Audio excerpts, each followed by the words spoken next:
मालूम घरটো একদম ৰেল লাইনৰ দৰে একদম আপোনাৰ এইটো ড্ৰয়িং ৰুম এই যে ধুনীয়াকৈ সজাই থোৱা বুৱাৰীও বহুত ডিসিপ্লিন হয়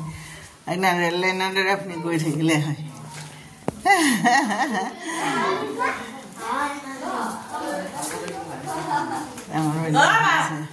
দাদা এটা তোমাৰ হয় না পিন্ধি লৈছো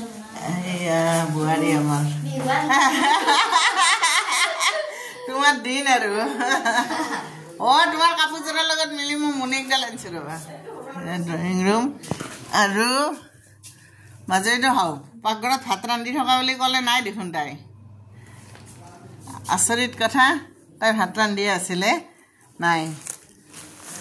একদম মানে ৰেল লাইনৰ দৰে আপুনি আহি থাকক আহি আহি এইটো হা কতে হয় নেকি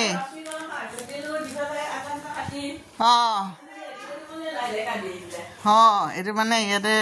বাহিৰৰ এইখিনি জেগা ইয়াতে খানা চানা খাই ধুনীয়াকে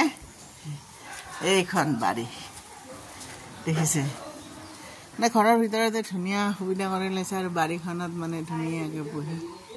একদম ধুনীয়া ইমান আৰু ধুনীয়াকে চাফাকে ৰাখিছে চব কত বুন চুন হ'ব দিয়া নাই আৰু কি পালেং 12 মাহে যে হয় কি নাম পালেংটোৰ আৰু এই জোপা নাহৰৰ গছ এই যে নাহৰ পাতত আপোনাৰ যে লিখে মাঘ বিহুত এইডাল নাহৰৰ গছ আগতে ভিন্দি খুব ধুনীয়াকে লিখিছিল নাহৰৰে কলি দেখিছানে নাই নাহৰ আৰু টেঙা যে আছে গুটি টেঙাৰ গছ আছে আৰু এবিধ বিশেষ ফল আছে হাতৰ আৰু বাইদেউ দেখিছে খেতি কি ধুনীয়াকে জলকীয়া বিলাক ৰুইছে কিন্তু ইয়াত বেছি ফলৰ খেতি কৰিব নোৱাৰে বান্দৰে খুব খায় গতিকে নেমু জলকীয়া এইবিলাকহে কৰিব পাৰে তেজপাতৰ গছ আছে মানে কৰদৈ আম নাৰিকল সব আছে কিন্তু থাকিলে কি আৰু সজিনাই কেনেকৈ লাগিছে চাব আৰু মানধনিয়া দেখিছে কি ধুনীয়াকে মানধনিয়াৰ খেতি কৰিছে তাই গোটেই মানধনিয়া আৰু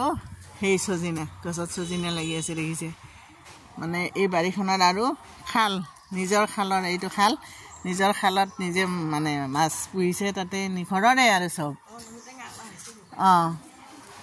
নেমু টেঙা লাগি আছে ডাল ভৰি ভৰি নেমু এতিয়া বান্দৰৰ উৎপাদত অকল নেমুৱে আৰু জলকীয়া বহুত ৰৈছে বিলাহী ৰৈছে এয়া আৰু বন্ধুনা